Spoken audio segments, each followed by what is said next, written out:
Bismillahirrahmanirrahim. Bismillahirrahmanirrahim. I, Sayyid Yusuf Raza Gilani, do solemnly swear that I will bear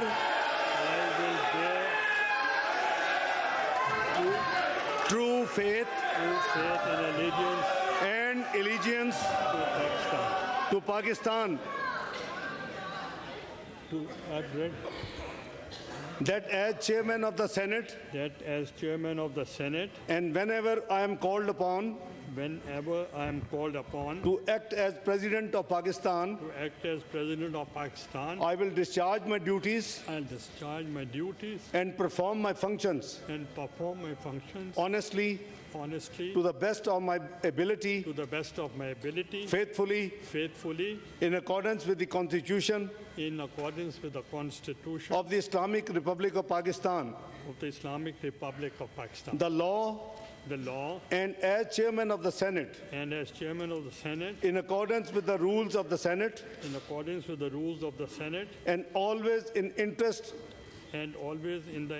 of the sovereignty, integrity, solidarity, well-being, and prosperity of Pakistan, that I will strive to preserve the Islamic ideology, which is the basis for the creation of Pakistan, that I will not allow my personal interest to influence my official conduct or my official decisions, that I will preserve, protect, and defend the Constitution of the Islamic Republic of Pakistan, and that in all circumstances I will do right to all manner of people according to law, without fear or favor, affection or ill will. May Allah Almighty help and guide me. Ameen. Mubarak ho ji aap.